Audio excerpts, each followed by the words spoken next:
Hello hello. अच्छा, अच्छा, समय हो समय गया, हो हम गया, लोग हम शुरू लोग शुरू करते हैं। करते हैं। अवतार अवतार मेहर मेहर बाबा बाबा की की जय। जय। अवतार अवतार मेहर मेहर बाबा बाबा की की जय। जय। अवतार अवतार मेहर बाबा की जय। प्रियतम मेरे प्रभु, हमारे बीच में आकर के आप हम सभी को आपके दर्शन, सहवास तथा प्रेम का आनंद देकर हमारा मार्गदर्शन कीजिए, यही आपसे गुजारिश। थैंक यू बाबा। जय बाबा। Beloved God, help us all to love you more and more, and more and more, and still yet more, till we become worthy of union with you. And help us all to hold fast Baba's daman till the very end. अवतार मेहर बाबा की जय। अवतार मेहर बाबा की जय। अवतार मेहर बाबा की जय। सभी को प्रेम पूर्वक जय बाबा। शैलजा जी, आज आपका माइक बार बार खुल रहा है। Thank you for muting it. जय बाबा। हम लोग इन्फिनिट इंटेलिजेंस पढ़ रहे हैं और अभी संतोषी जी अभी आ गए। कहाँ गए थे? आपको बुला रहे थे गाने के लिए। तो एनीवे, अब मत माइक खोलिए, अब मत माइक खोलिए, कोई भी माइक मत खोलना प्लीज। हाँ, आज बहुत दिक्कत जा रही है, कृपा करके कोऑपरेट करना, है ना। यहाँ पर क्या है कि लाइट आपके यहाँ भी आती जाती होगी, सब जगह कटौती चल रही है। 1-2 मिनट, हाँ, थोड़ा सा कोशिश करते, अगर रिकॉर्डिंग हो पाता है तो। सो इन्फिनिट इंटेलिजेंस हम लोग पढ़ रहे हैं, 11वीं श्रृंखला है और ये बहुत महत्वपूर्ण चैप्टर है इस किताब का, क्योंकि छोटी कई सारे चीजें बाबा ने हमको जो ठोक ठोक पता थी, इनको गहराई में जाके छोटे मोटे डिटेल्स तक बाबा ने इसमें दी है। संस्कारों के कैसे कैसे रूप होते हैं, वो किस तरह से बनते हैं, अगर नींद में नहीं बनते तो क्यों नहीं बनते हैं, उस समय मन की स्थिति क्या होती है, अगर स्वप्न में बनते तो कैसे बनते हैं या नहीं बनते, या कैसे खर्च होते हैं, ये सब हमने देखा पिछले बार। आज हम पेज नंबर 246 246 से शुरुआत करेंगे। तो पिछले बार हमने ये देखा था कि गहरी नींद और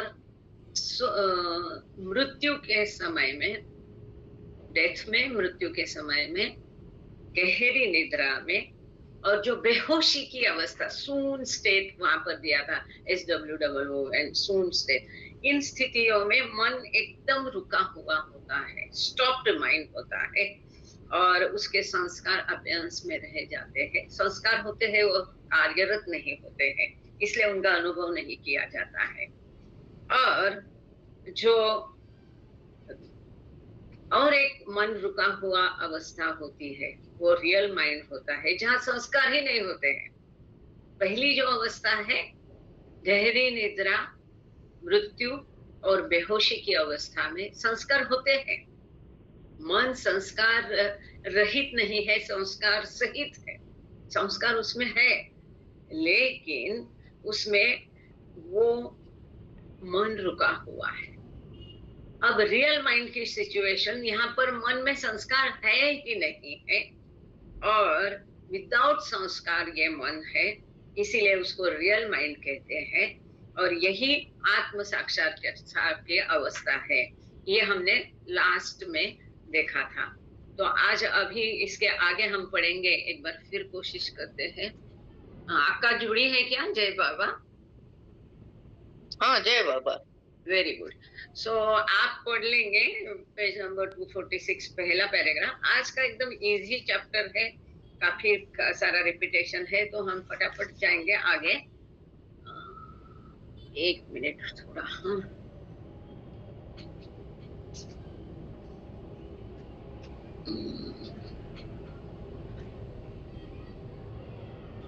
नीलम जी, यहाँ से आज हो ही नहीं पा रहा है किसी कारणवश रिकॉर्डिंग, शुरू में भी काफी दिक्कत दी है लैपटॉप ने। हाँ, तो आप 15 आधा घंटे का एक करना 6 बजे तक और फिर दूसरा करेंगे। तो हमको ओके, थैंक यू। सो आपका से रिक्वेस्ट है, सो एवरी से लेके ग्रॉसली तक आप पढ़ लीजिएगा। जय बाबा।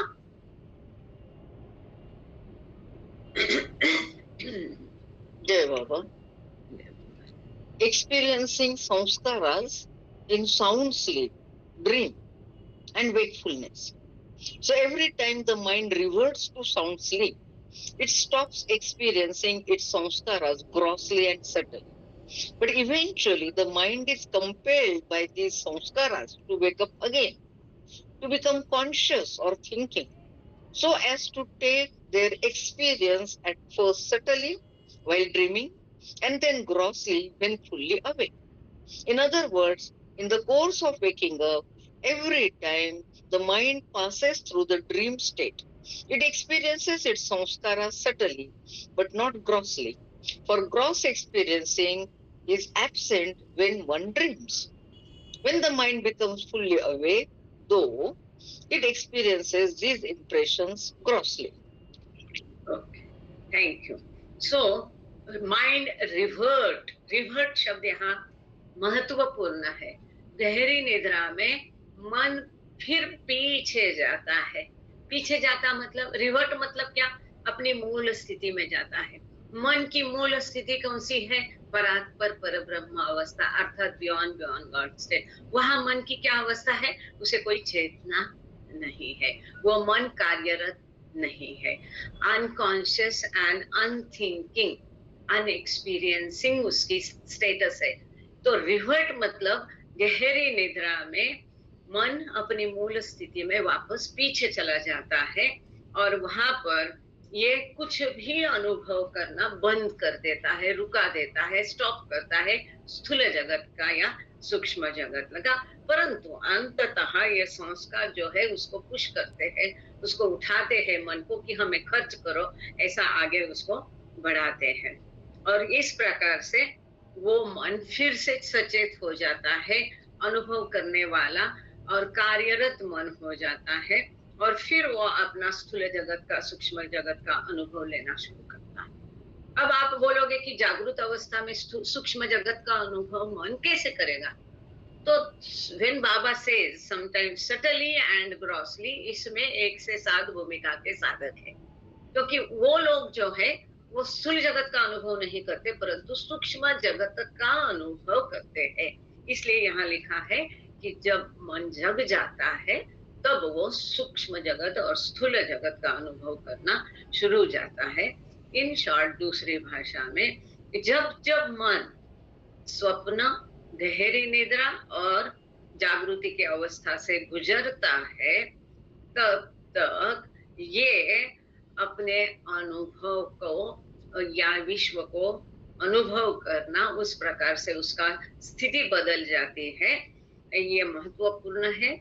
जैसे कि स्वप्न अवस्था में ये केवल सटल का या सूक्ष्म का अनुभव लेता है और स्थूल का अनुभव नहीं लेता है, वैसे ही जागृति की स्थिति में साधारण मनुष्य जिसे सूक्ष्म शरीर का भान नहीं है, सूक्ष्म जगत का आधार नहीं है, समझता नहीं है या उसका भान नहीं है, साधारण आम आदमी वो स्थूल जगत का ही केवल अनुभव करता है। और जो 1 से 7 भूमिका के लोग हैं, ये लोग सूक्ष्म जागृत अवेकन स्टेट में वो सूक्ष्म जगत का अनुभव करते हैं। तो आगे पढ़ेंगे। इस प्रकार से ये संस्कारों का अनुभव गहरी नींद में रुक जाता है। स्वप्न स्थिति में केवल सटल सूक्ष्म संस्कारों का हम अनुभव करते हैं और जागृति की स्थिति में स्थूल और सूक्ष्म संस्कारों का अनुभव करते हैं, को अनुभव करते, एक्सपीरियंस करते हैं। आगे आपका से रिक्वेस्ट है, नाउ से लेके एक्सपीरियंसिंग तक पढ़ देना है। जय बाबा। Jai Baba. Comparing sound sleep and death. Now to compare sound sleep to death. In the case of the ordinary sleeper, every time the mind enters the sound sleep state, every time it becomes unthinking and unconscious, its samskaras lie dormant and unexperienced. Since the experience of samskaras can take place only when the mind gets aroused into the states of dream and wakefulness. In the same way, every time that death occurs, every time that the mind's body fails, and the mind itself returns to sound sleep and stops thinking. Here too, its samskaras lie dormant and unexperienced. Eventually, these samskaras wake up the mind, bring it back into the conscious thinking state, and make it take their experience subtly and grossly by compelling it to assume another body fit and suited to their experiencing. Okay, thank you. So यहाँ पर गहरी निद्रा और मृत्यु, इसमें तुलना की है कि इसमें क्या फर्क होता है। सो नींद से हम उठते हैं तो उसी शरीर में उठते हैं, और मृत्यु के बाद हम दूसरा शरीर पाते हैं पुनर्जन्म के समय। दोनों चीजें क्यों होती है, इसका कारण केवल संस्कार है। गहरी निद्रा में हम रहते हैं तो हमारे संस्कार और हमारा अनुभव, ये स्थिति कैसी होती है, कुछ भी अनुभव नहीं करते हैं। अनथिंकिंग, अनथिंकिंग मतलब कोई सोचते नहीं, कोई अनुभव नहीं, नो अनुभव, हम कोई अनुभव नहीं करते हैं। उस समय में जब हम गहरी निद्रा में मन हमारा जाता है, उस समय में अचेतन हम अवस्था होती है मन की, और इसके कारण जो संस्कार है ये डॉर्मेंट, मतलब वो संस्कार कार्यरत नहीं रहते। इनऑपरेटिव आपका अकाउंट होगा ना बैंक में, कैसा वो बैंकर बोलता है आपने 6 महीने खाता में कोई एंट्री नहीं की, 12 महीने अकाउंट चला नहीं, आपका अकाउंट क्या हो गया, पहले डॉर्मेंट हो जाता है और उसके बाद में इनऑपरेटिव हो जाता है। वैसे ये संस्कार जब जो है ये गहरी निद्रा में डॉर्मेंट हो जाते हैं, कार्यरत नहीं रहते, कोई काम नहीं करते हैं, वो अनुभव हम उसका नहीं करते हैं, क्योंकि उस समय में मन जो है एकदम रुका हुआ होता है। और जो उसके बाद यही संस्कार है, ये मन को उठाते हैं, उसको धक्का मारते हैं, पुश करते हैं कि हमको स्पेंड करो, खर्च करो, और उस प्रकार से वो स्वप्न में सूक्ष्म संस्कारों को खर्च करता है और जागृति की अवस्था में वो स्थूल संस्कारों को खर्च करता है। अब जब मृत्यु होती है, यहाँ बड़ा सुंदर शब्द है, माइंड्स बॉडी फेल्स। ये शरीर किसका, मन का है, ये गिर जाता है ना। हम क्या कहते हैं, मृत्यु हो गई मतलब शरीर गिर गया, वो उस मन ने वो शरीर को छोड़ दिया, उसका काम उस शरीर से जितना लेना था उसने उतना ले लिया। यही है कि मृत्यु है ये अवस्था। तो मृत्यु के समय में भी, मृत्यु के बाद में भी मन एकदम रुका होता है, वो मन कुछ भी सोचता नहीं है, कुछ भी अनुभव नहीं करता है। उस समय में भी उसके संस्कार इनऑपरेटिव हो जाते हैं, डॉर्मेंट हो जाते हैं, कार्यरत नहीं करते हैं, उसका अनुभव नहीं किया जाता है। अंततः जब वो नींद से उठता है, यही संस्कार उसको उठाते हैं, सचेत करते हैं, अनुभव करने के लिए प्रेरित करते हैं, और फिर इनको वो व्यक्ति अपने स्थूल और सूक्ष्म अनुभवों से गुजरता है। जैसे जैसे उसके संस्कार होंगे उस प्रकार का उसके हिस्से में वो दिन भर में आएगा। वो चाहे कितना भी कहे, कितना भी डिटरमाइन करे कि आज ये नहीं करना, आज गुस्सा नहीं करना, आज शांत होना है, कई बार समझता है कि बेवजह से मैं बहुत काबू नहीं पा रही अपने मन पर, बहुत रेस्टलेस है या बहुत गुस्से में है, समझता है, फिर भी वो व्यक्ति अपने आप को नियंत्रित नहीं कर सकता है। कई बार हम स्थिति देखते हैं ऐसे हो रहा है, पर हम उस स्थिति पर नियंत्रण नहीं पा सकते। उसका कारण वो वैसा ही होने वाला है, क्योंकि वो संस्कार वैसा कराते हैं। और इसीलिए बाबा कहते हैं जो पीछे हो गया उसकी चिंता मत करो, दिमाग से निकाल दो, वाइप इट ऑफ। आजकल बच्चों को छोटी छोटी कैसे मैजिक स्लेट, मैजिक बुक आता है, आपने देखा, वो बोलता है आप उस पर लिखो, पन्ना पलटते ही वो मिट जाता है अपने आप। हमको भी वो मैजिक बुक हमारे मन को बनाना है, अपने आप पीछे का भूल जाना है। और जब वो उठता है तो यही संस्कार उसको धक्का देते, कंपेल करते, जबरदस्ती उस पर करते हैं कि अपने आप को, हमको संस्कार बोलते हैं कि हमको खर्च करो। और मृत्यु के पश्चात यही संस्कार है, उसी मन को, मन तीसरा नहीं, एक मुद्दे की महत्वपूर्ण बात यहाँ ध्यान दीजिए। इस पूरे जर्नी में चाहे वो पुनर्जन्म होता है, वो मर जाता है, नींद में से उठता है, मन बदलता नहीं है। शरीर कितने भी बदलेंगे, मन वही एक रहता है। मन का जन्म एक बार ही होता है, बाबा कहते हैं, और एक बार ही मन मरता है, वो अंत में। What Baba calls it as real death. So इस प्रकार से मृत्यु के बाद यही संस्कार फिर उसको नया शरीर देते। मतलब ये संस्कारों का खेल देखा, नींद से भी जगाते हैं, अलार्म क्लॉक की आवश्यकता नहीं है, ये संस्कार खुद अलार्म क्लॉक है। नींद से भी जगाते हैं, दूसरा शरीर भी यही संस्कार देते हैं, जिससे अब वो संस्कार तय करते हैं। ये मन आत्मा हम कुछ नहीं है, हम नहीं, हमारे अंदर का ईश्वर वो कुछ नहीं, वो नहीं तय करते कि हमारा शरीर कैसा होना है। वो संस्कार तय करते हैं कि इसको नाटा बनाना है, लंबा बनाना है, गोरा चिट्टा बनाना है, काला बनाना, सब कुछ वो संस्कार तय करते हैं। सो आगे चलते हैं, 10 से लेके बॉडी तक आप पढ़ लीजिएगा। आपका जय बाबा। Jai Baba. Thus, the difference between sound sleep and death is that in the former case, the samskaras awaken the mind to take their experience subtly and grossly through the same body, while in the latter case, the samskaras awaken the mind to take their experience through another form.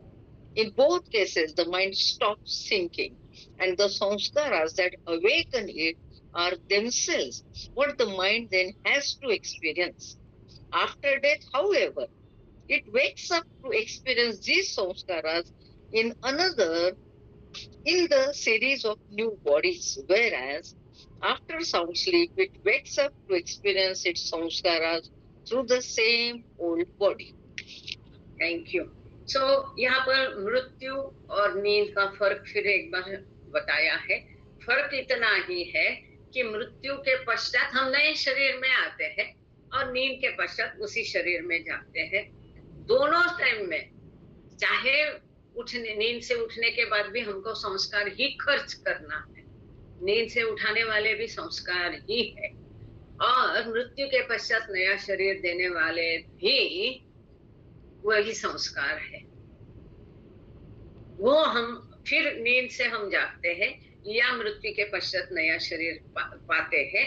तो फर्क इतना ही है, मृत्यु के पश्चात हम नए शरीर में उन्हीं संस्कारों को हम खर्च करते हैं, और नींद से उठने के पश्चात उसी सेम बॉडी में संस्कारों को हम खर्च करते हैं।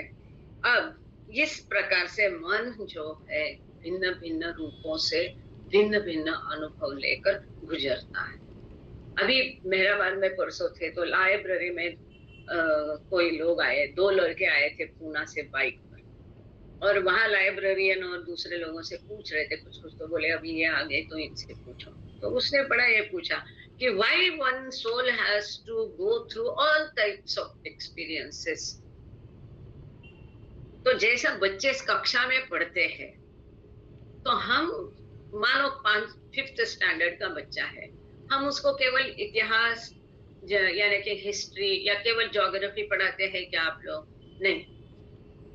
तो करिकुलम कैसा होता है, कैसा करिकुलम होता है?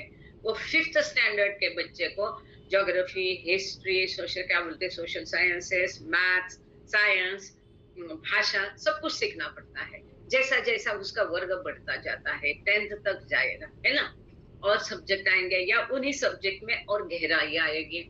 फिर 11-12 के बाद फिर उसका ये चेंज होगा, स्पेशलिटी आ जाएगी। तो उस प्रकार से जो विषय उसने चुना है उसमें और भी नए नए आएंगे।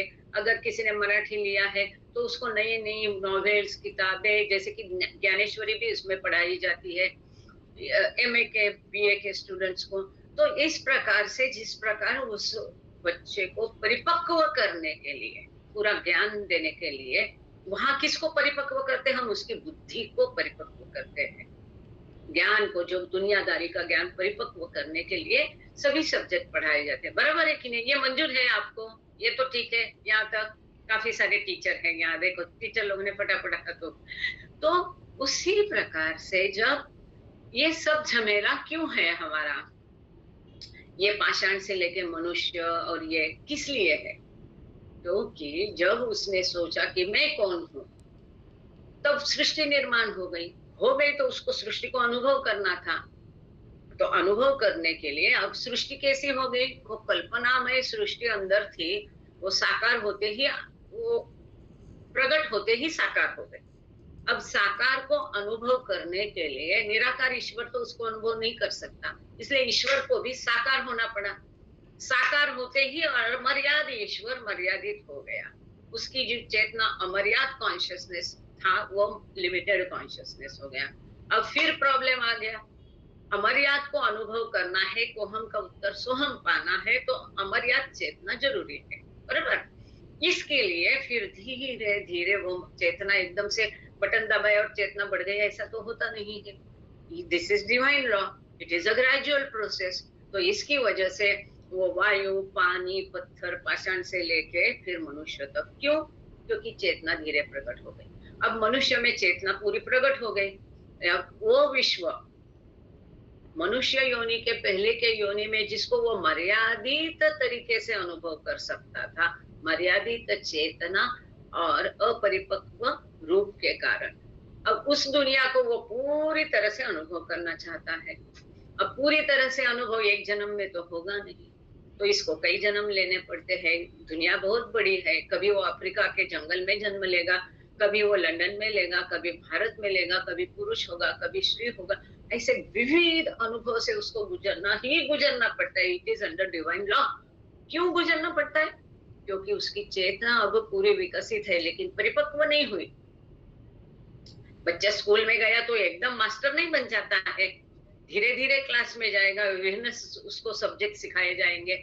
उसी प्रकार से ये सोल को भी कई अनुभव से गुजरने के पश्चात ही उसकी विकसित चेतना कॉन्शियसनेस परिपक्व हो जाएगा, मैच्योर हो जाएगा, ताकि वो फिर दुनियादारी से उब जाएगा और बोलेगा कि ये सब असत्य है, इसमें राम नहीं, इसमें दम नहीं, सत्य कुछ इससे अलग है। और मुझे कई लोगों की बेताबी होती है, बेचैनी होती है कि क्या है ये दुनिया, क्या है ये दुनिया, ठीक नहीं, ये पानी है तो असली क्या है, उसको ढूंढने की वो कोशिश करते हैं। तब ये तड़प पैदा होगी, तब उसको असलियत वो बाहर ढूंढने जाएगा जो उसके अंदर ही उसको मिलती है।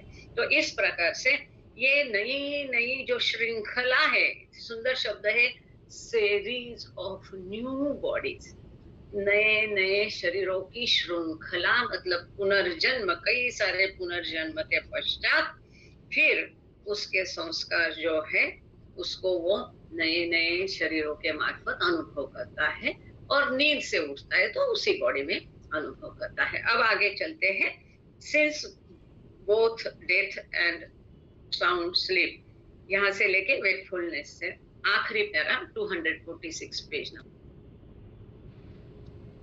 Since both death and sound sleep are unthinking, unconscious state of the mind, when the mind is woke up by its samskaras from either state and brought back to conscious thinking, it experiences these samskaras at first subtly through the subtle body while dreaming, and then grossly through the gross body in wakefulness.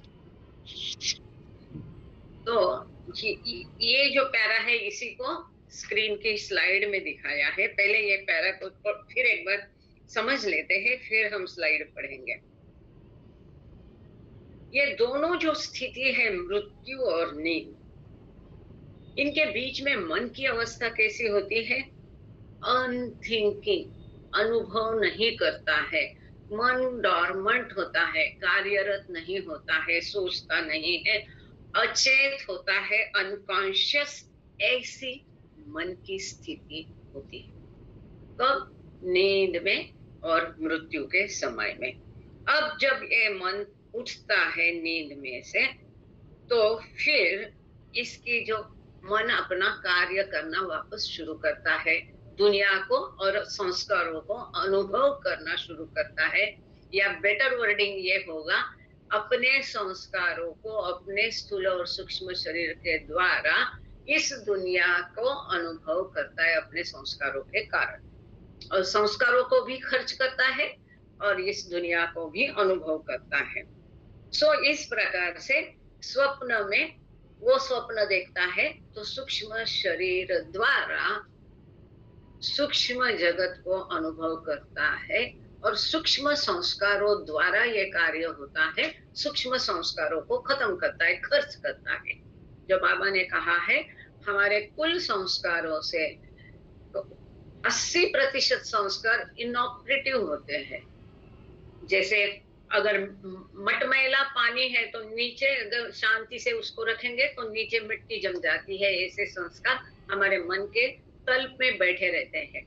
ये स्वप्न अवस्था में ऊपर आते हैं, इनको कहते हैं वो जो मृतवत संस्कार थे वो कार्यरत, अब डॉर्मेंट नहीं है। आपने केवाईसी बैंक में सबमिट किया तो आपका अकाउंट डॉर्मेंट से ऑपरेटिव हो गया। उस प्रकार से वो स्वप्न देखता है तो ये सूक्ष्म संस्कारों के द्वारा सूक्ष्म जगत को अनुभव करता है और सूक्ष्म संस्कार उसके खत्म हो जाते हैं।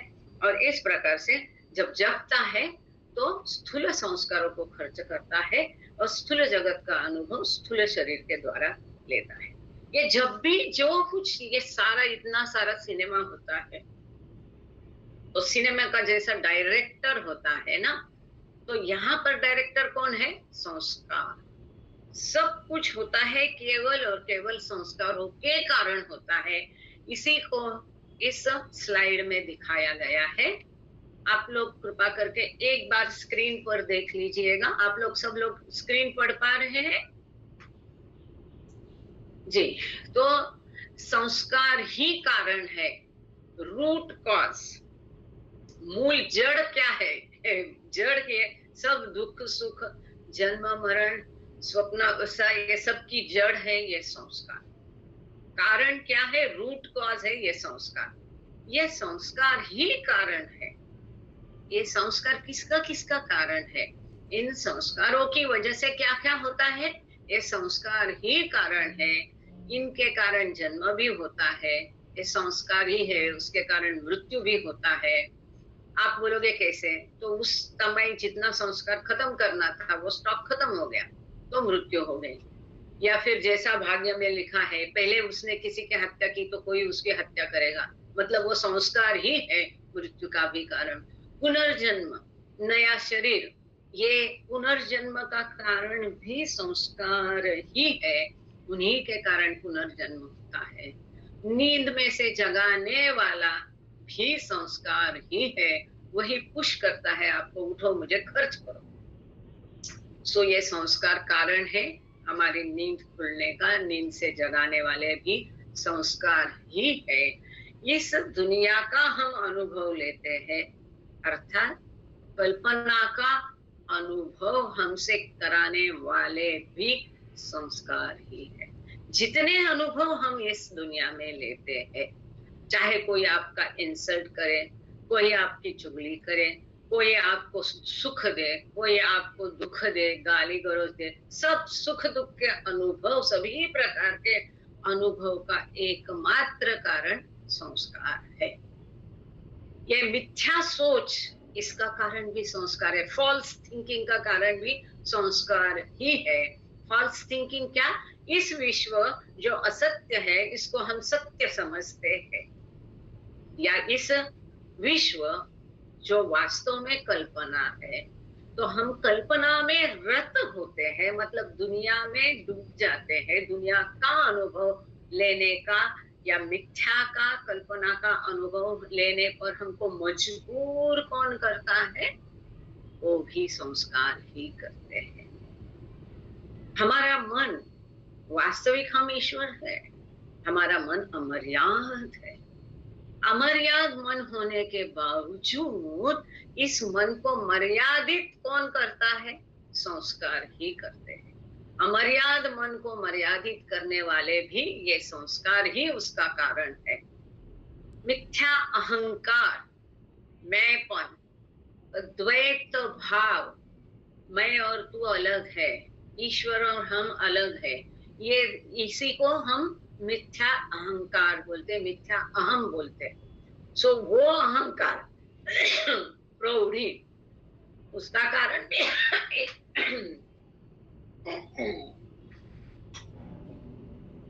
वो मिथ्या अहम का कारण भी संस्कार ही है, झूठा अहम का कारण भी संस्कार ही है।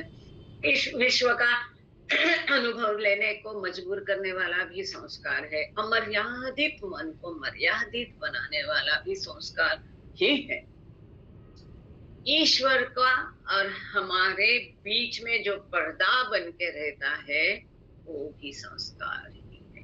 इन संस्कारों के कारण हम ईश्वर होने के बावजूद हमारे मूल स्वयं को, ईश्वरत्व को हम अनुभव नहीं कर सकते, जानते नहीं है।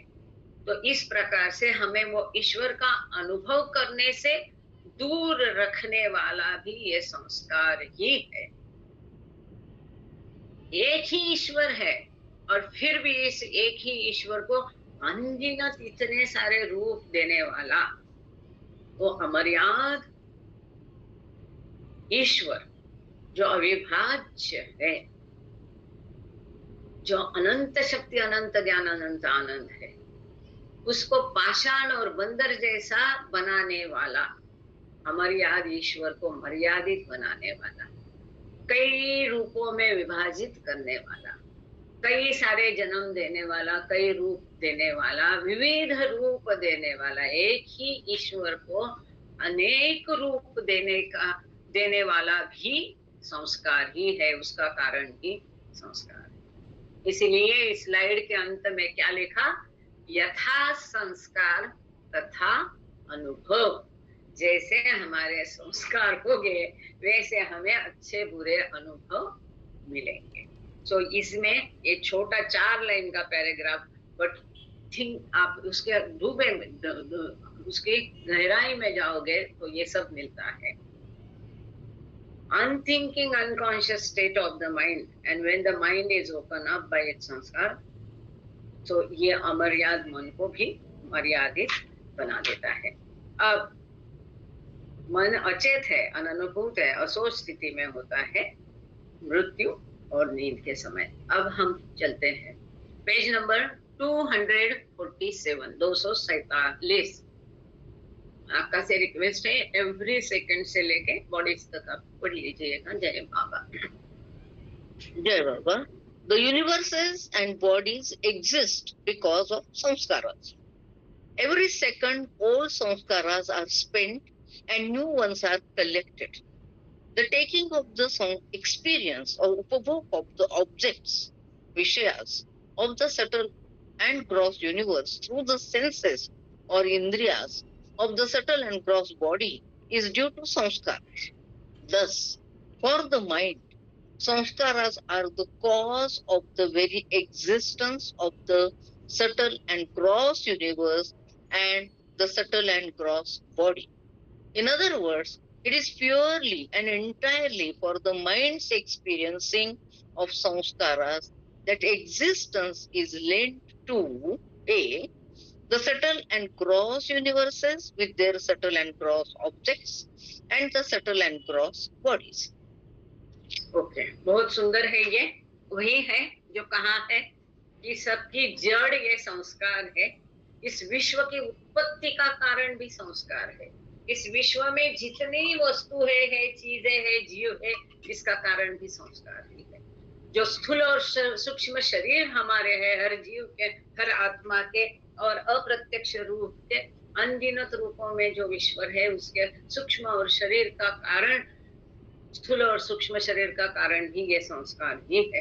हर पल, एवरी सेकेंड हम पुराने कई संस्कार खर्च करते हैं, पर उसी साथ में हम नए संस्कार भी बनाते हैं। हर पल, non stop, without a break, हर सेकेंड हम गिनती नहीं कर सकते, इतने संस्कार हम हर पल में एकत्र करते हैं और उतने ही हम पुराने संस्कार खर्च करते हैं। ये बहुत महत्वपूर्ण है कि हर पल हम पुराने संस्कार खर्च भी करते हैं और उसी साथ में नए बनते भी है। तो हमने ऑलरेडी मास्टर की जो बाबा ने दी है कि नए बनने से कैसा रुकना है, कैसा थमना है, इसकी चर्चा हम पहले ही कर चुके हैं। ये संस्कार ही कारण है जो स्थूल और सूक्ष्म शरीर को बनाता है और ये पूरी तरह से किस किस को जन्म देता है। ये मन जो अनुभव करता है, संस्कारों को अनुभव करता है, उसके कारण किसका किसका अस्तित्व, ये मन के संस्कार अनुभव करने के कारण किसका किसका जन्म होता है, कौन कौन पनपता है, तो पूरा ये स्थूल विश्व, सूक्ष्म विश्व, स्थूल जगत, सूक्ष्म जगत, उसके सारी चीजें, और उसी प्रकार से सभी स्थूल और सूक्ष्म शरीर भी इन संस्कारों के कारण ही बनते हैं। आगे अक्का से रिक्वेस्ट है इनफैक्ट से लेकर के फिर एक पहला पैरा लीजिएगा इन द अनथिंकिंग में, फिर देखते हैं। The experience or non-experience of samskaras. In fact, the experiencing or non-experiencing of samskaras is the key factor in differentiating sound sleep, dream and wakefulness, and superconsciousness. In the unthinking, unconscious state of sound sleep, experiencing of the subtle and gross universe through the subtle and gross bodies does not happen. For although samskaras continue to exist in the sound sleep, they are not experienced. Okay, thank you. So, वास्तव में मुख्य मुद्दा क्या है? संस्कारों का अनुभव करना या नहीं करना। So, गहरी निद्रा, स्वप्न अवस्था, जागृति अवस्था और अपार चैतन्य या परम चेतना की अवस्था को हम डिफरेंशिएट, फर्क कैसा कर सकते हैं? तो कौन सी अवस्था में हम संस्कार स्पेंड करते हैं, खर्च करते हैं, संस्कारों का अनुभव करना मतलब विश्व को अनुभव करना, इसी का अर्थ है संस्कार खर्च करना। सो हमारा इक्वेशन क्या बनेगा? Experiencing samskaras is equal to spending sanskaras is equal to experience of universe, है ना? So इस प्रकार से ये संस्कारों का हम कैसा खर्च करते हैं या अनुभव करते हैं, इस पर ये अवस्थाएं गहरी निद्रा, स्वप्न अवस्था, जागृति अवस्था और परम चेतना की अवस्था में जो फर्क है, ये इसके ऊपर निर्भर है। So पहली जो अवस्था है ये है गहरी निद्रा की स्थिति, जिसमें संस्कारों का बिल्कुल ही अनुभव नहीं किया जाता, क्योंकि अनुभव कौन करता है? मन। गहरी निद्रा में मन की स्थिति कैसी होती है? अचेतन होती है, वो अनुभव करने की स्थिति में नहीं है, अनथिंकिंग मोड में है, और इसलिए स्थूल या सूक्ष्म किसी भी विश्व का अनुभव नहीं करता है। कौन से? गहरी निद्रा, है ना, साउंड स्लीप में। अब इसके पश्चात आता है, आपका से रिक्वेस्ट है आगे के दोनों पढ़ लेना, जागृति और अपार चैतन्य की दो स्थिति आगे दी। In the conscious but falsely thinking states of dream and wakefulness, however, the subtle and gross universe is experienced by the mind through the subtle and gross bodies. For now, those samskaras are being experienced which previously had lain dormant. Then again, in the really thinking or superconscious state of the Sadguru, the subtle and gross universe is not experienced through the subtle and gross bodies. For since in superconscious samskaras do not even exist, naturally there can be no experience of them. Okay, thank you. So, जागृति की जो स्थिति है वहां संस्कारों का अनुभव लिया जाता है दोनों शरीरों द्वारा, है ना? जैसे कि स्वप्न अवस्था में भी सूक्ष्म संस्कारों का सूक्ष्म शरीर द्वारा अनुभव लिया जाता है, और जागृति की स्थिति में स्थूल विश्व का अनुभव दोनों शरीरों के द्वारा लिया जाता है, और इस प्रकार से वो संस्कारों को खर्च किया जाता है जो निद्रावस्था में कार्यरत नहीं थे, डॉर्मेंट थे, अब वो कार्यरत होते हैं, उनको खर्च किया जाता है। ये जागृति की स्थिति है। अब तीसरी महत्वपूर्ण अवस्था है सुपर कॉन्शियस, परम चेतना की स्थिति जो है, वहां पर फॉल्स थिंकिंग नहीं है, सच्चिंतन है। मन की अवस्था, वहां महत्वपूर्ण बात हर जगह क्या है, मन कौन सी स्थिति में है, मन कौन सी अवस्था में है। सो अपार चैतन्य की अवस्था में सच्चित की स्थिति होती है, मन की अवस्था रियल माइंड की अवस्था होती है, जहां पर मन पर कोई संस्कार ही नहीं होते, संस्कार डू नॉट एग्जिस्ट। तो सुपर कॉन्शियस स्टेट में, रियल माइंड स्टेट में संस्कार अस्तित्व में ही नहीं होते हैं, तो उनको अनुभव करने का सवाल ही नहीं आता है, क्योंकि वो है ही नहीं अस्तित्व में, है कि नहीं। जो अस्तित्व में नहीं है उसका अनुभव कैसा करेंगे, तो संस्कार उनके खत्म हो चुके, उसके बाद ही उनको ईश्वर साक्षात्कार मिला है, अपार चैतन्य प्राप्त हुआ है, तो वहां संस्कार खत्म हो गए हैं और वहां पर उनको खरचने का, अनुभव करने का कोई सवाल नहीं आता है। So we have seen that the impressions produced on the mind by its false thinking are sanskaras. तो हमने ये देखा है कि मन पर उसके मिथ्या सोच या मिथ्या अनुभव के कारण जो संस्कार छपते हैं, छाप होते हैं, इनको संस्कार कहा जाता है। The sum total of mind sanskaras constitute the mind's subtle body and the gross body follows accordingly. जितने ये मन ही है, इसी के कारण संस्कार पनपते हैं, लेकिन वहां स्टोर भी वही होते हैं, खर्च भी उसी के द्वारा किए जाते हैं। तो ये मन के संस्कार के अनुसार वो सूक्ष्म शरीर का ढांचा बनता है, और जो ढांचा सूक्ष्म शरीर का है उसके अनुसार ये स्थूल शरीर बनता है। तो अक्का से रिक्वेस्ट है, अच्छा ये 2 लाइन कर लेती। इन टर्न अब हम चलते हैं page number 248, 248। In turn these sanskaras make the mind think falsely. Which sanskaras? Whose sum total thus comprises the subtle body. That is, think the imagination or realize the universe. जो हमारे पूरे संस्कार है, इसी प्रकार से हमारा सूक्ष्म शरीर बनता है, उसके अनुरूप स्थूल शरीर बनता है, और वो विश्व का अनुभव लेने पर हमको मजबूर करता है। सो अभी हम लोग पेज नंबर 248 पे है, और यहाँ पर आपके कई सारे सवालों के जवाब मिल जाएंगे। एक ही यहाँ पर थोड़ा विवाद वाला मुद्दा आएगा, सूक्ष्म शरीर डलना या नहीं डलना, तो उसकी भी हम चर्चा करेंगे। सॉरी, इसके पहले कोई मैसेज कुछ डाला लगता है।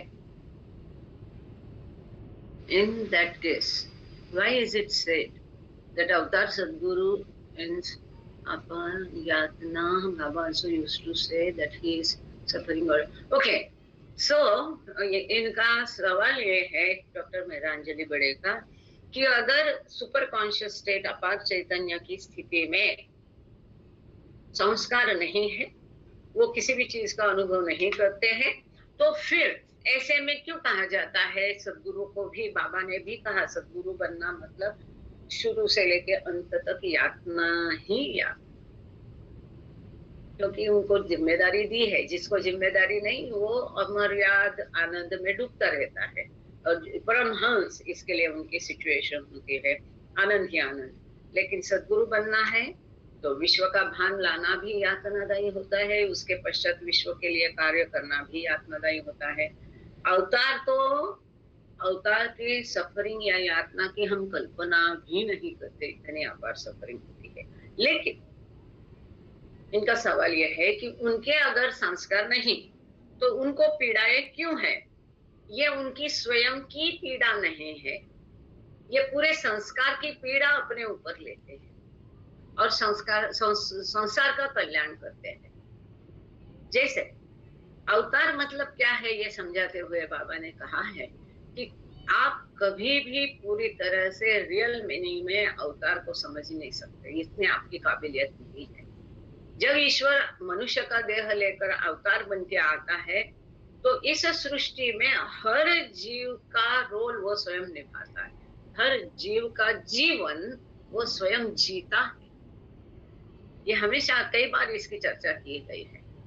अगर हमारे अकेले जान की इतने दुख है, इतनी पीड़ाएं है, इतनी यातना है, चाहे वो शारीरिक हो, मानसिक हो, सांपत्तिक हो, जो भी है, और कई सारे जीव है, इतने ह्यूमन बीइंग, इतने पाषाण, इतने कीड़े मकोड़े, पशु पाषाण, वनस्पति, ये हर जीव का जीवन वो अवतार स्वयं जीता है। तो हर एक की पीड़ा वो स्वयं भोगता है। क्यों? क्योंकि हर एक को केवल उसको आध्यात्मिक पुश देना है, आगे बढ़ाना है, जो अंतिम सत्य इसकी ओर, कि हर जीव का, हर सृष्टि का केवल एक ही लक्ष्य है कि ईश्वर साक्षात्कार। उस अंतिम ध्येय तक पहुंचना के लिए वो सारी इतनी पीड़ा भोगते हैं। अब बाबा ने उपवास किए, बाबा ने एकांतवास किए, बाबा ने मौन रखा, ये जो सारा जिसको हम ऑस्टेरिटीज कहते हैं, या ये सारी उपासना तपस्या, उनको कुछ प्राप्त करना था क्या? नहीं करना था। वो स्वयं अवतार है, हाईएस्ट ऑफ द हाई है, फिर किसके लिए किया? हम सबके लिए। उसी प्रकार से संस्कार उनके नहीं होते, ये हमारे संस्कार अपने ऊपर लेते हैं। यानी कि हर जीव का जीवन जो वो जीते हैं, तो नेचुरली हर जीव के संस्कार भी उनको सहने पड़ते हैं। और इसके कारण वो जो पीड़ा है, ये जो विश्व को वो धक्का देते हैं, उसके बीच में उनको अपने शरीर पर, जैसे कि हमने देखा है, ब्लू बस्तूर में पढ़ा है, डॉन्किस डायरी में पढ़ा है, कि युद्ध में जैसे जैसे गतिविधियां बदलती थी, वैसे वैसे बाबा, जैसे जैसे वहां ये होता था, वैसे वैसे इधर बाबा का पेट खराब होता था। यस सर, जय सर, कुछ सॉरी, दुबे जी कुछ कहना चाह रहे हैं। जय बाबा। जय बाबा मैडम, जय बाबा। जय बाबा, बोलिए सर, सुन रहे हैं। मैं ये कह रहा हूँ कि अवतार जब आता है तो बिना संस्कार के नहीं आता, वैज्ञानिक संस्कार लेके आता है। और जब सदगुरु रहता है तो वो योगापयोग संस्कार धारण करता है। बिना संस्कार के शरीर नहीं रह सकता। यस, करेक्ट, बॉडी नहीं है। That is correct. कि वो उनका अगर सदगुरु मैन टू गॉड है, ये हम चर्चा कर चुके कि ईश्वर साक्षात्कार के समय में उसके सारे संस्कार खत्म हो गए। फिर शरीर कैसा टिकता है उसका? योगा योग संस्कारों के आधार पर। और अवतार का जन्म कैसा होता है? उसके संस्कार तो होते नहीं, उसका जन्म होता है वैज्ञानिक संस्कार के आधार पर। तो आगे चलते हैं। With the problem is satisfy, हम आगे, क्योंकि अभी एक महत्वपूर्ण मुद्दा आने वाला है और यहाँ पर और लोग को कुछ कहना है तो जरूर बोल दीजिएगा। सो आपका से रिक्वेस्ट है, वेन से लेके बॉडी तक पढ़ लीजिएगा। जय बाबा। एक महत्वपूर्ण मुद्दा है यहाँ पर।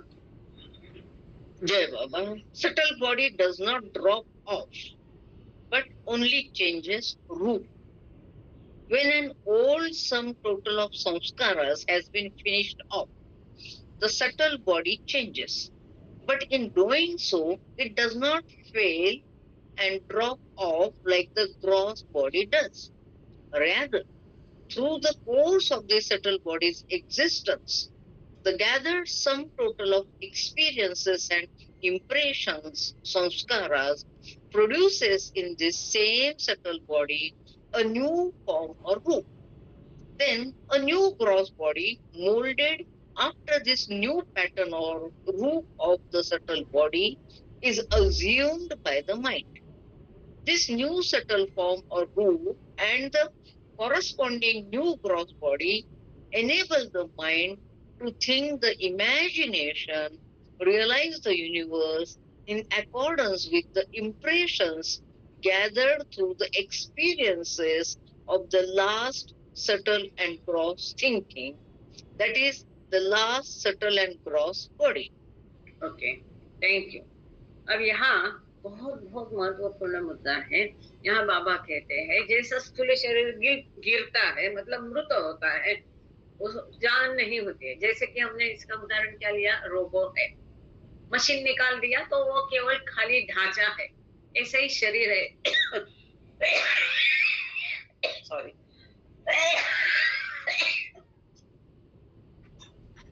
अगर प्राण निकल गए, मतलब सटल वो निकल गया, तो क्या रहता है? कुछ नहीं रहता है। अब फिर भी जिस प्रकार से स्थूल शरीर निकल जाता है, गिर जाता है, उसकी मृत्यु होती है, काम का नहीं रहता है, वैसा सूक्ष्म शरीर का नहीं, ऐसा यहाँ सटल लिखा है। पर यहाँ दो चीजें हैं। पहली महत्वपूर्ण चीज, जैसे कि इस किताब की शुरू में इसकी चर्चा हुई थी, हमने शुरू में देखा था कि जैसे थिंकिंग शब्द बाबा ने कई अर्थ से इस किताब में उपयोग किया, ठीक उसी प्रकार से यहाँ पर बाबा ने मनोदेह, सूक्ष्म देह और स्थूल देह, ऐसा तीन कैटेगरी नहीं रखे, केवल सूक्ष्म और स्थूल रखा। सूक्ष्म का विभाजन बाबा ने दो में किया, मनो और सूक्ष्म। सो यहाँ पर बाबा का बात कर रहे हैं मनोदेह की, कि मनोदेह के एग्जिस्टेंस, ये जो सेंटेंस है यहाँ पर, rather through the course of the subtle body's existence, the gathered sum total of experiences and impressions produced in this same subtle body. So ये जो सेंटेंस है, ये किसका डिस्क्रिप्शन है? This is the description of mental body and nothing else. मनोदेह का ये वर्णन है, ऐसा मेरा मानना है मेरी सीमित बुद्धि से। आप लोग का अगर भिन्न विचार है तो please come forward and share it. Point number 1। सो बाबा यहाँ जो बात कर रहे हैं, मुझे लगता है ये मनोदेह मेंटल बॉडी की बात कर रहे हैं। फिर भी यहाँ पर बहुत डिटेल में बाबा ने तफसील में दिया है कि इसीलिए मेंटल बॉडी को हम क्या कहते हैं, कारण देह कहते हैं। इसके अनुराग सूक्ष्म बॉडी जो है, सूक्ष्म शरीर नया रूप लेता है। अब हम पहले समझेंगे व्हाट इज सटल बॉडी। अगर हम इक्वेशन करना है सटल बॉडी का तो क्या करेंगे, मैं ऐसा इक्वेशन करूंगी, subtle body is equal to प्राण शरीर, बराबर है ना। जैसा मेंटल बॉडी को हम कारण देह कहते हैं, इसी प्रकार से हम क्या कहते हैं, सटल बॉडी को हम क्या कहते हैं, सूक्ष्म शरीर या प्राण देह कहते हैं।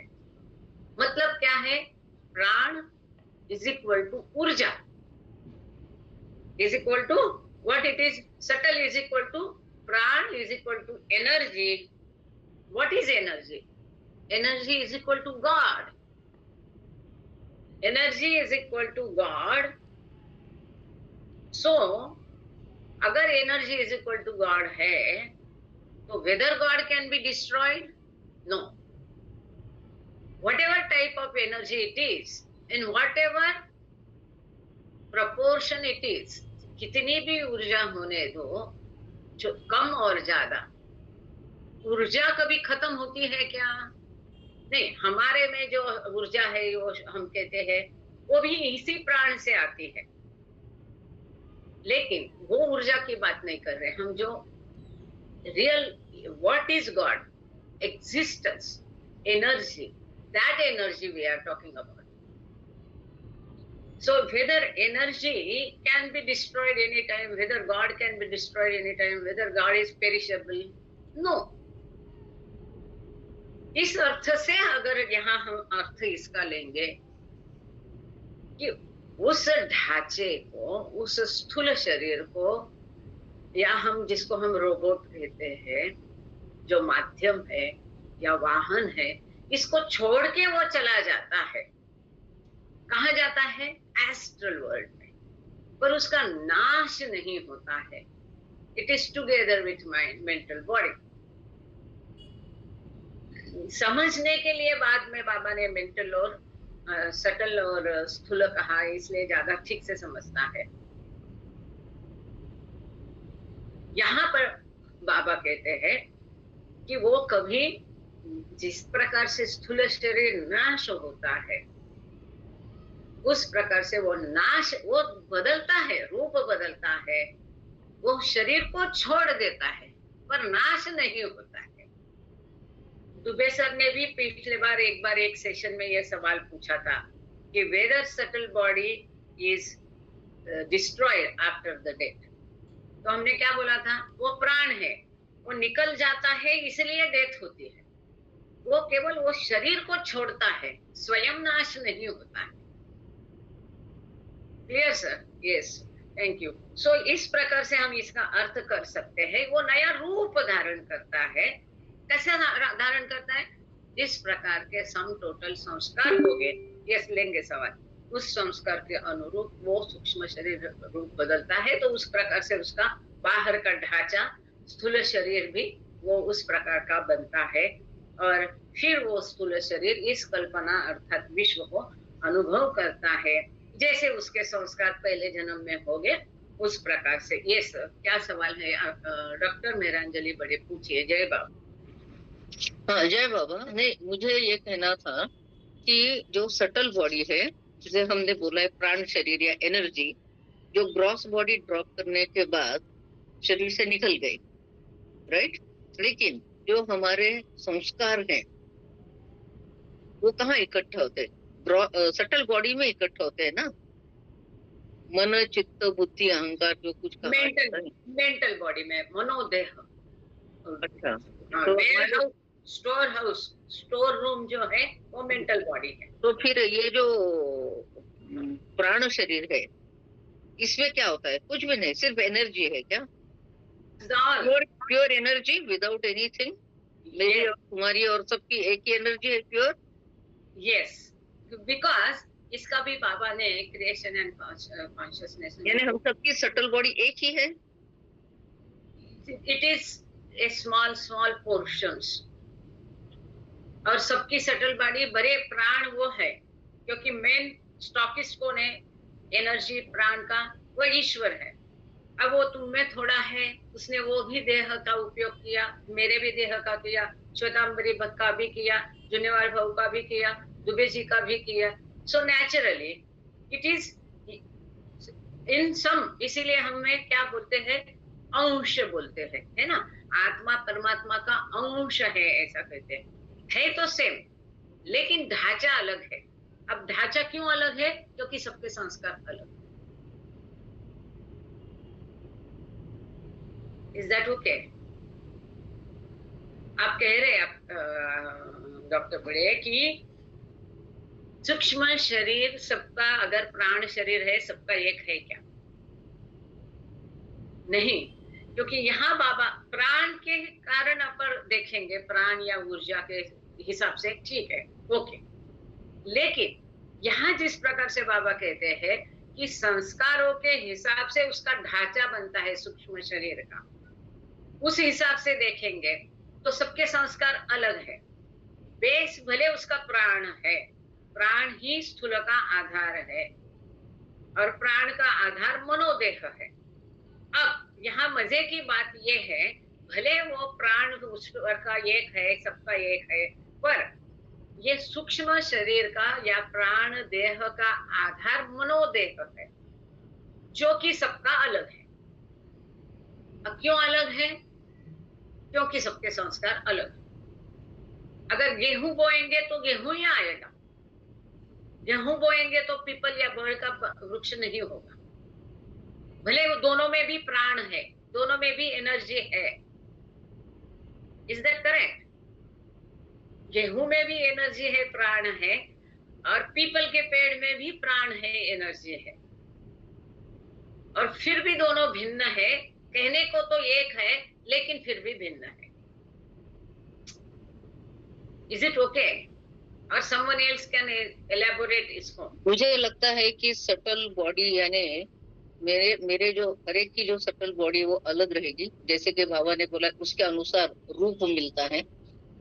तो मुझे लगता है हर एक की सटल बॉडी यानी इट इज एनर्जी प्लस संस्कार, ऐसा मुझे लगता है। तो सही लगता है मैडम आपको? दुख संस्कार ही निर्माण करते हैं दुख में शरीर का, है ना? जिस तरह के हमारे शुभ संस्कार, आवाज नहीं क्लियरली आ रही आवाज। हाँ, जिस तरह के हमारे शुभ संस्कार होंगे ना, वैसे ही हमारा दुखी शरीर भी होगा। तो थोड़ा बहुत चेंज संस्कारों के साथ रहता है। Exactly that's all. भले एनर्जी एक है, लेकिन इसीलिए बाबा ने कहा है द मोल्ड। हम बार बार उपयोग क्या कर रहे हैं? शब्द प्रयोग। संस्कार के हिसाब से सूक्ष्म शरीर का पहले ढांचा बनता है, मोल्ड बनता है, फिर उस आधार पर स्थूल शरीर पाया जाता है। suitable. Yes, forms are different. Thank नहीं, you. फॉर्म्स डिफरेंट है तो हम सब जानते हैं, nothing new in that, we all know forms are different. बात हो रही है सटल बॉडी की। सटल बॉडी क्या सिर्फ एनर्जी है या उसमें हमारे संस्कार भी है? एक और फिर यदि ऐसा है तो वो कारण देह से कैसे अलग हो है, यानी क्या फर्क है सटल और कारण देह में फिर? और आत्मा यानी फिर सटल बॉडी है या कारण बॉडी है? एनर्जी मैं का अभी एक मिनट बताती हूँ। आत्मा ना ही बॉडी है, ना ही सटल बॉडी है, ना ही मेंटल बॉडी है। आत्मा ये दोनों से परे है, पॉइंट नंबर 1। अच्छा, दूसरा आपका है, जैसा सर ने ठीक कहा कि हर रूप भिन्न है, लेकिन इस रूप का आधार क्या है? सूक्ष्म शरीर, जो कि ढांचा है, जो कि मोल्ड है, जो कि संस्कारों के अनुसार है। हर एक के संस्कार अलग है, हर एक का सूक्ष्म शरीर अलग है। So that is what I am saying कि सूक्ष्म शरीर is not just प्राण or energy, but it is संस्कार also of that individual soul. सूक्ष्म शरीर प्राण शरीर ही है, पर वो उसका ढांचा, उसका रूप, उसका आकार संस्कारों के ऊपर निर्भर है। उसमें संस्कार नहीं है, वो बन गया है संस्कारों के कारण, उसका आकार मिलता है और फिर वो आकार के आधार पर स्थूल का आकार बनता है। इसीलिए उदाहरण दिया था गेहूं और पीपल का।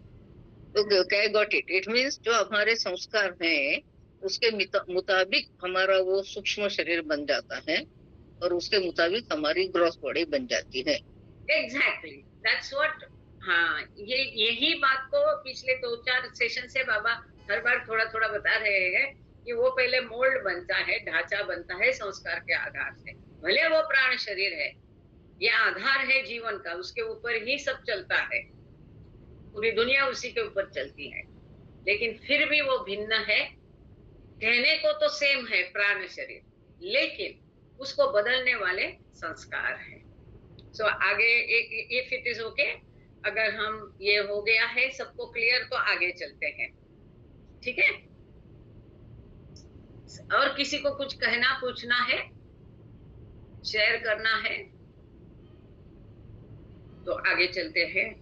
अगर फिर भी बाद में भी मन में विचार आता है तो you can raise hand, put a message in any way manner. Okay, जय बाबा। So we are now in this way से लेके गिव टू इट तक आप पढ़िए। मेरे ख्याल से काफी हद तक ये क्लियर हो चुका होगा, क्योंकि ये क्लियर होना जरूरी है। आगे फिर गॉड स्पीक्स में यही सब है। Okay, thank you. चलिए आपका in this way. Changing root versus changing bodies. In this way, the subtle body changes its root and disposition, but does not soon fade or finish off or fade like the gross body does.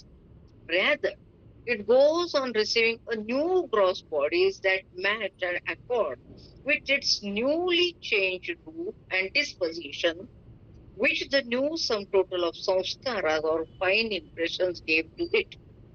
यहाँ clear हो गया sir. अभी हाँ, वही यही बोलने वाले थे कि आपके सवाल का पूरा जवाब यहाँ पर एकदम बाबा ने डिटेल में दिया है, जो कि हमने पहले भी देखा था। इस प्रकार से ये सूक्ष्म शरीर अपने रूप बदल जाता है, उस हिसाब से स्थूल शरीर भी बदलता है। जिस प्रकार का उसका आकार है उस प्रकार का स्थूल शरीर उसको मिलता है।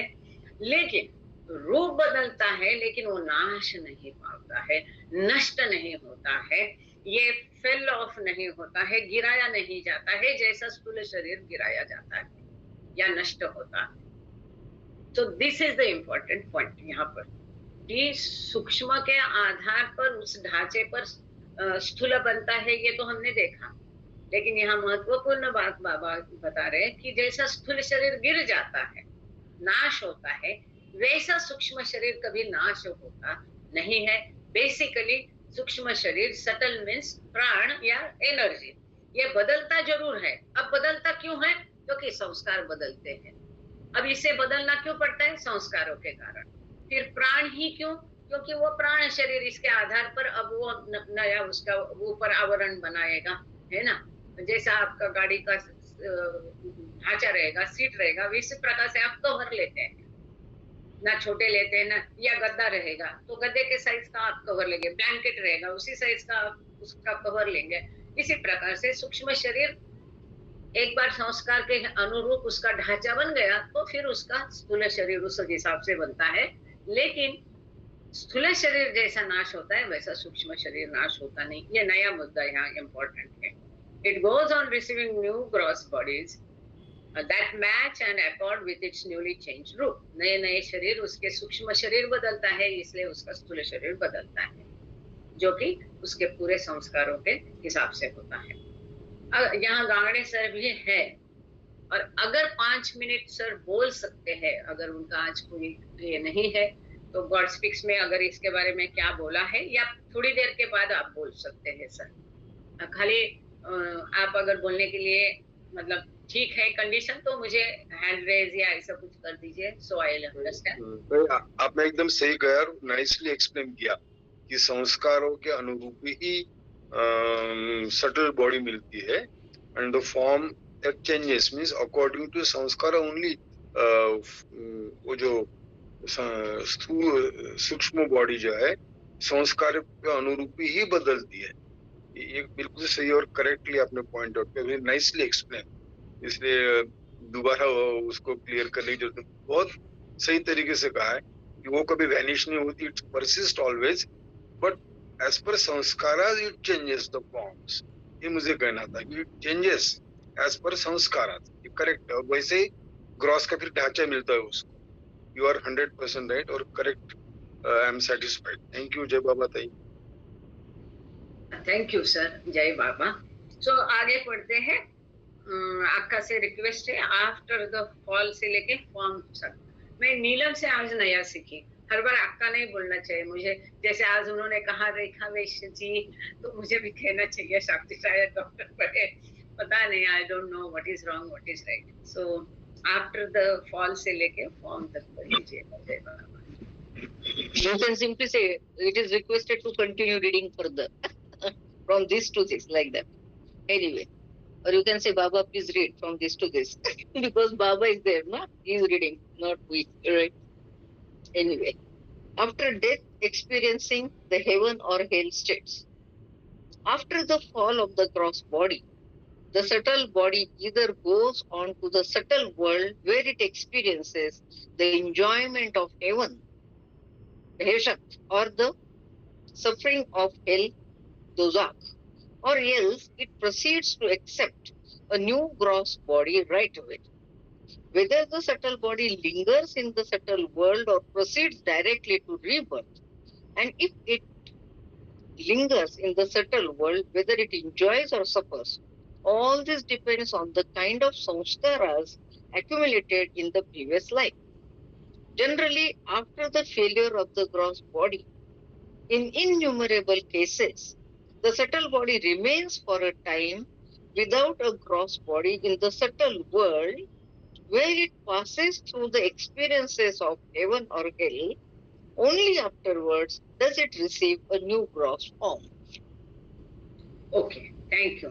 अब यहाँ थोड़ा सा एक हिच है। कई बार यहाँ जब सटल बॉडी कहा है तो कई बार वो मेंटल बॉडी भी अर्थ है इसका, और कहीं पर मतलब जो हमने शुरू का एक इसमें चैप्टर गया 11 के पहले का, शायद 3 या 4 नंबर का चैप्टर में, ये फर्क वहां पर कई लोग हैं कि जिन्होंने बोला था कि इस किताब में बाबा ने मेंटल बॉडी मेंशन ही नहीं किया।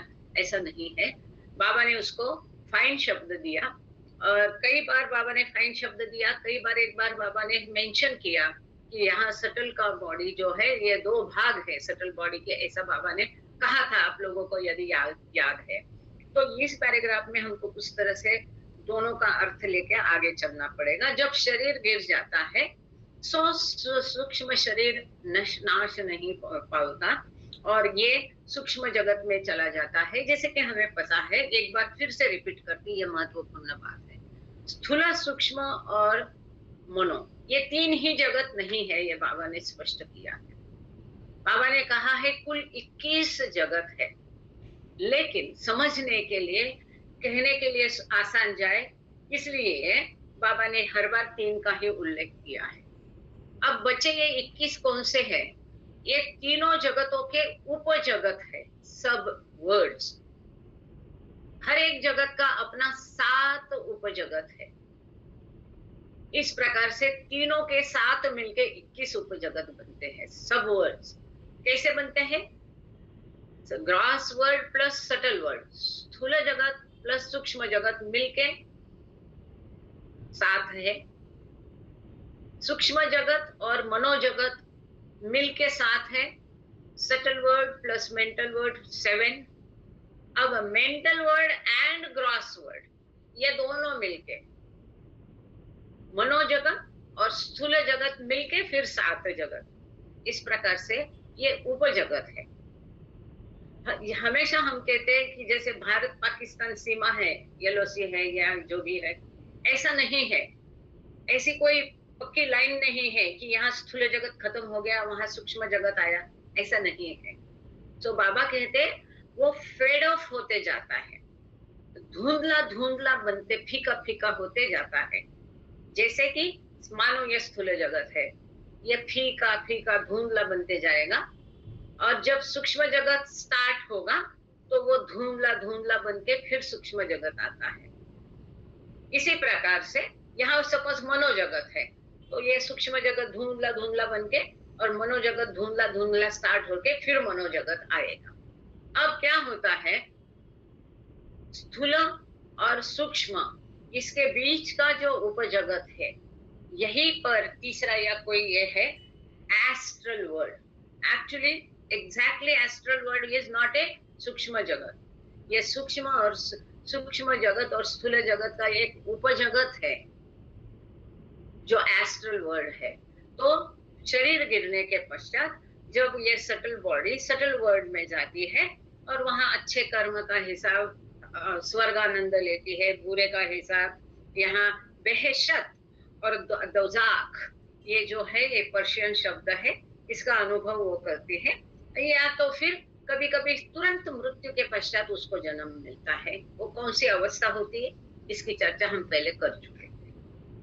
अब यहाँ पर जब subtle body lingers in the subtle world or proceeds directly, if it lingers, whether it enjoys or suffers, all this depends on the kinds of sanskaras accumulated in the previous life. तुरंत जन्म मिलना है कि astral world में दिन गुजारना है, ये संस्कारों के ऊपर निर्भर है। मतलब अगर संस्कार रीबर्थ लायक है तो तुरंत जन्म होता है, जो कि बहुत अपवादात्मक स्थिति में होता है। या अगर अपघाती मृत्यु हो गए तब भी उसको, मतलब उसके संस्कार अभी बचे हैं खर्च करने के उस शरीर पे, तो भी उसको तुरंत जन्म मिलता है। पर usually failure of the gross body, स्थूल शरीर का गिरते ही वो नष्ट पाते ही कई इन्यूमरल केसेस, मतलब आम तौर पर सटल बॉडी ये सूक्ष्म शरीर ये स्थूल शरीर के बिना सूक्ष्म जगत में रहती है, जहां पर वो स्वर्ग या नरक का अनुभव करती है। उसके पश्चात ही हमने ये पिछले बार देखा एक निश्चित अनुपात है अच्छे बुरे संस्कारों का, वो प्रोपोर्शन जब अचीव होता है आत्मा के द्वारा तब उसको आगे का जन्म मिलता है। कई बार देखो, जैसे कि ये अपने उनके क्या नाम भूल गए, आपका तुम भी जानती हो, जो आदि काका के मेहर बाबा की गाड़ी में पेट्रोल भरने का काम करते थे, आदि काका के कहने पर सूरज के पेट्रोल पंप पर। वो काका याद है? अभी भी है वो ना, चलो कोई बात नहीं। तो कैसे बाबा ने उनको बोला था एक बार कि अरे मेरी वेटिंग लिस्ट में कई आत्माएं इंतजार कर रही है, ये बाबा का शब्द था। वेटिंग लिस्ट में कई आत्माएं मनुष्य देह का जन्म पाने के लिए इंतजार कर रही है, ऐसे बाबा के शब्द थे। उनको बेटा निपुत्रिक थे, बेटा दूसरा भी कोई निपुत्रिक बाबा प्रेमी था, और बाबा के पास उन्होंने आग्रह किया कि उस निपुत्रिक का बेटा दे दो, ऐसे जिद किया, अपने लिए नहीं मांगा, उसके लिए मांगा। और फिर बाबा ने उनसे कहा कि ये तो मैंने तुम्हारे लिए रखा था, पर तुम इतना मेरे तरफ से वो पूरा वहां पर वो भाषण देने गए कहीं, और उन्होंने बाबा की तरफ से वहां जवाब दे दिया और बोलते कि नहीं बाबा अभी आप नहीं ऐसा करोगे तो बड़ा मुश्किल होगा, आपको देना ही पड़ेगा। तो बाबा ने कहा ये तुम्हारे लिए रखा था, अब जाने दो। अगर उसको दे दिया तुम्हारे कहने पे अभी तुम अनाथाश्रम से ऐसा ऐसा लड़का लेके आओ और उसका पालन करो। वही है खेड़कर जो अभी मेरा जात में सेवा देते हैं। यहाँ पर एक forgot the difference between astral world and subtle world. Astral world is a सब वर्ड ऑफ सटल वर्ल्ड। सूक्ष्म जगत का एक विभाग है, ये उपजगत है, विभाग है। सो आगे चलते हैं अभी। अच्छा, ये और एक महत्वपूर्ण पैराग्राफ है, इसको समझने में फिर से एक्चुअली ये पैराग्राफ को देखकर मैंने ये स्लाइड बनाई थी, तो वास्तव में अब आया वो paragraph.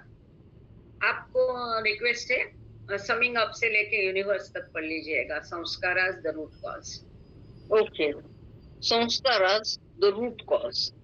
Summing up, then, the false thinking of the infinite mind, the unlimited mind's limit, the existence of false egoism, the mind's thinking, the imagination, realizing, that is, realizing the universe, all of this is due to samskaras.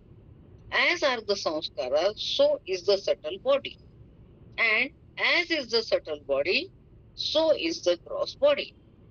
In the same way, samskaras determine experience. Thus, as are the samskaras, so are the experiences of the universe.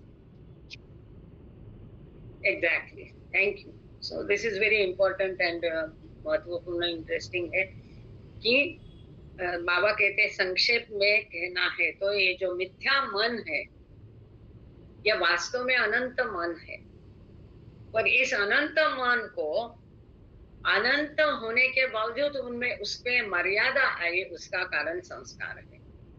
ये मिथ्या अहंकार का कारण संस्कार है। मिथ्या का अनुभव करना, मिथ्या सोच या विश्व का अनुभव करना, ये सब कुछ संस्कार के कारण होता है। जैसे संस्कार हो गए उसी प्रकार का सूक्ष्म शरीर होगा, जैसा सूक्ष्म शरीर का ढांचा बनेगा उसी प्रकार का स्थूल शरीर मिलेगा। इसी प्रकार से ये संस्कार ही हमारा अनुभव तय करेंगे। किसी किसी के नसीब में झगड़े ही झगड़े होते हैं, किसी किसी के नसीब में प्यार ही प्यार होता है, किसी किसी के नसीब में एकदम सुख शांति खुशहाली होती है, किसी किसी के नसीब में कष्ट ही कष्ट होता है। जैसे संस्कार हो गए वैसे अनुभव हो गए, और ये संस्कार ही है जो विश्व का अनुभव देते हैं।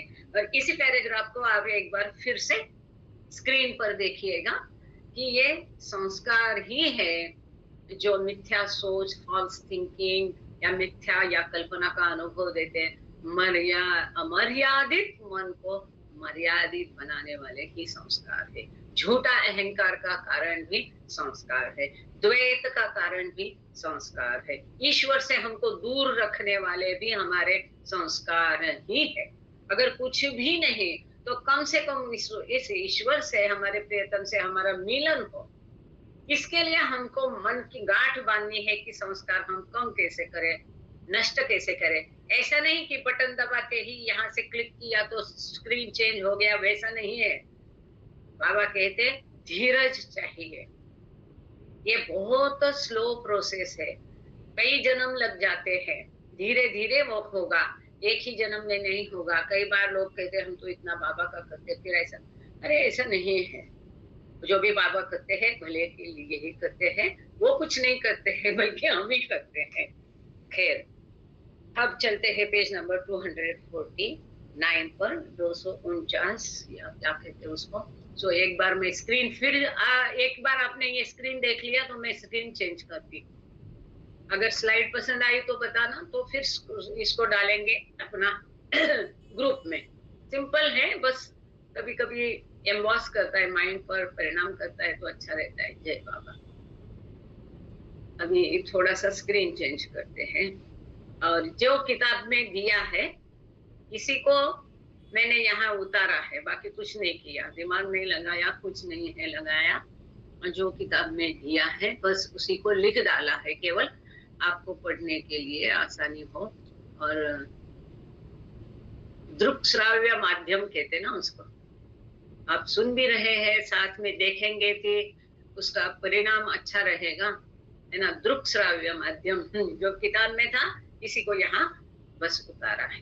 आपका से रिक्वेस्ट है, ब्रिंगिंग से लेके जीव तक पढ़ लीजिएगा, आगे भी पढ़ लो, सेकंड जीव तक दोनों पैराग्राफ। जय बाबा। Soul, Shiva, and Jiva. Bringing this discussion back to the infinite intelligence, then the following definitions collectively lay out the basic architecture through which the play of samskaras and their experiencing transpires.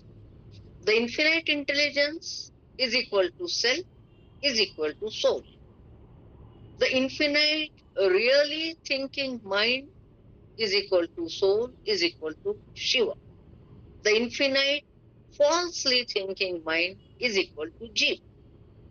All three of these are aspects of the same one reality. The same infinite one, which not thinking is self. The same infinite one, when thinking really, is Shiva. The same infinite one, when thinking falsely, is Jiva. Thank you. So आप लोग screen पर भी देखते जाइए, जो इन्होंने पढ़ा इसी को उसी भाषा में यहाँ पर लिख दिया है कि बाबा कहते हैं अनंत बुद्धि का जो हमारी चर्चा चल रही थी, वापस उस चर्चा में फिर एक बार आते हैं। और बेसिक जो ढांचा होता है संस्कारों का, यही महत्वपूर्ण रोल निभाता है।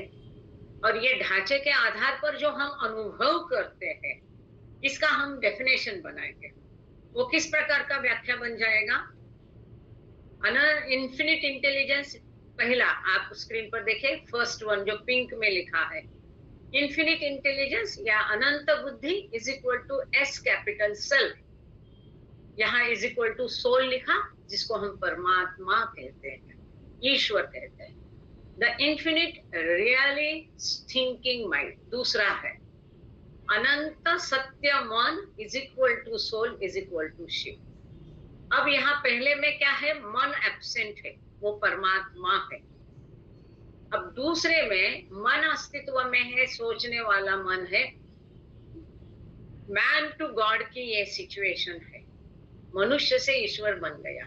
अब यहाँ इसका सच्चित बोलते हैं ना, सच्चिदानंद मतलब सत्य चित्त, सत्य चित्त रियल माइंड, वो भी अनंत रियल माइंड, वो भी थिंकिंग वाला।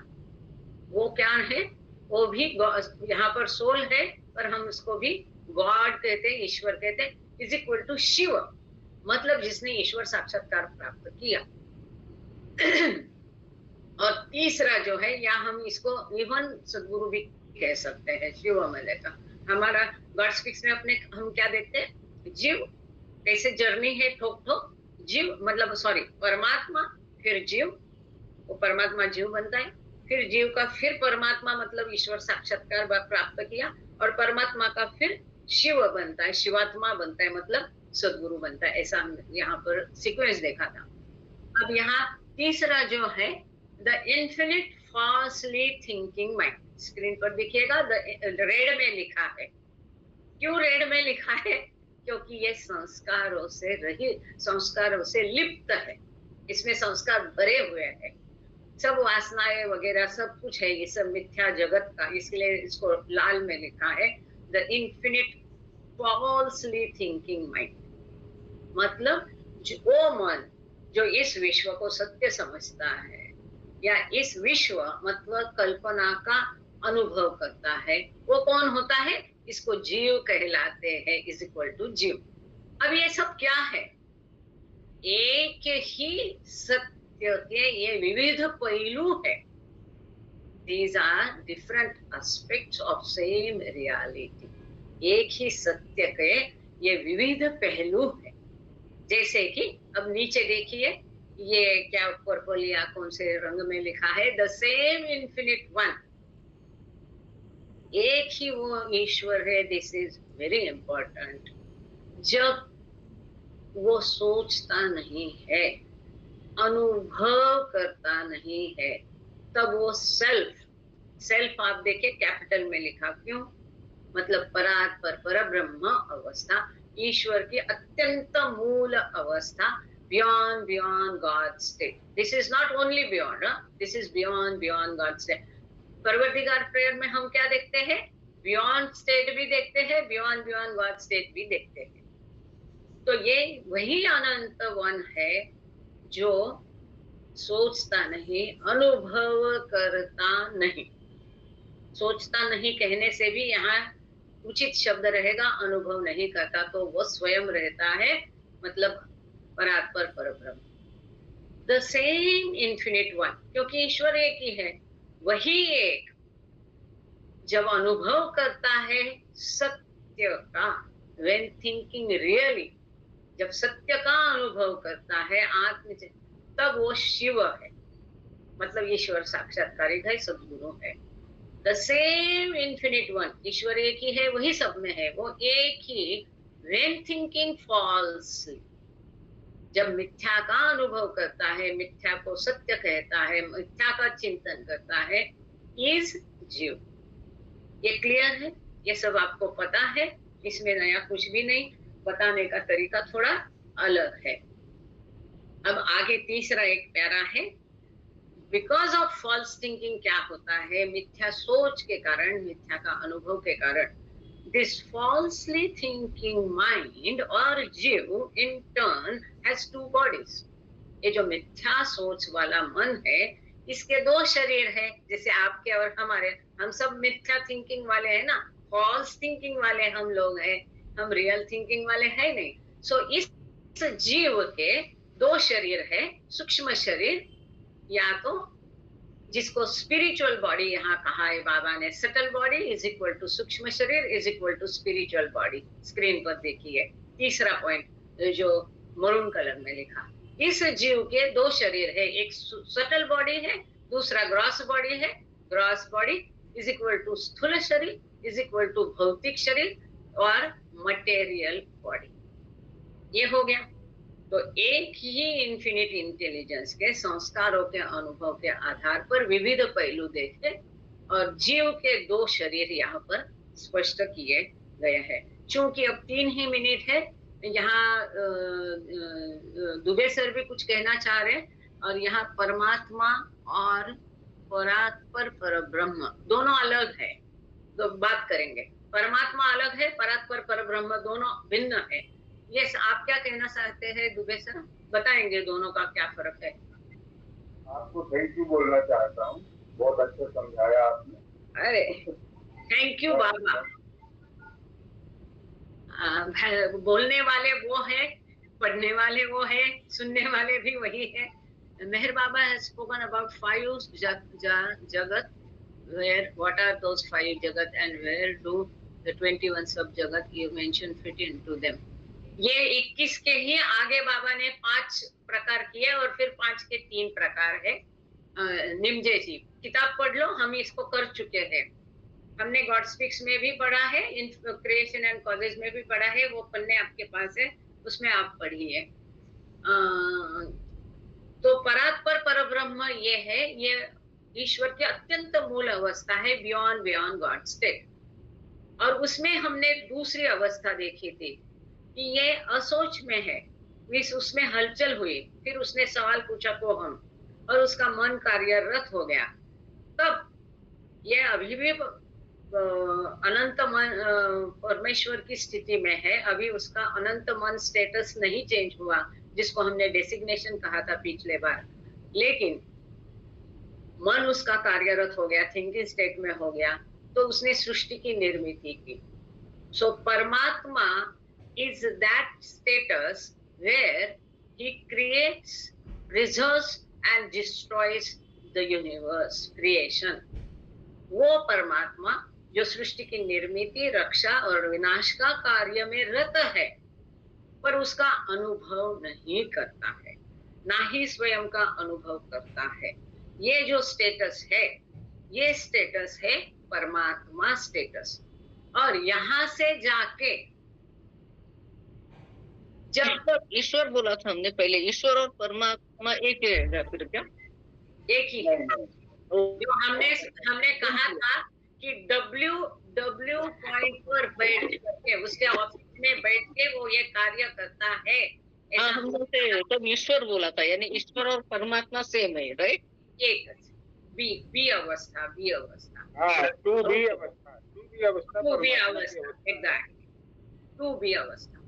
नहीं, अभी जो है परात्पर परब्रह्म है वन, टू ए की अवस्था है परमात्मा, टू बी जो है सदगुरु अवतार और ईश्वर साक्षात्कारिक आत्मे सब टू बी में आते हैं, और टू सी जो है ये सदगुरु और अच्छा प्रेयर का टाइम हो गया। Okay Shashi ji, thank you so much. कल करेंगे, कल इस पे डिस्कस करेंगे मैडम। डेफिनेटली कल करेंगे। Thank you Baba. So Gangade sir, अगर आप इच्छा है कर सकते हैं, एनर्जी है प्रेयर करने की तो आप करिए, प्रेयर करेंगे। जय जय बाबा। बाबा, जय बाबा। जी O sir. Parvardigar, the preserver and protector of all, you are without beginning and without end, non-dual, beyond comparison, and none can measure you. You are without color, without expression, without form, and without attributes. You are unlimited and unfathomable, beyond imagination and conception, eternal and imperishable. You are indivisible, and none can see you but with eyes divine. You always were, you always are, and you always will be.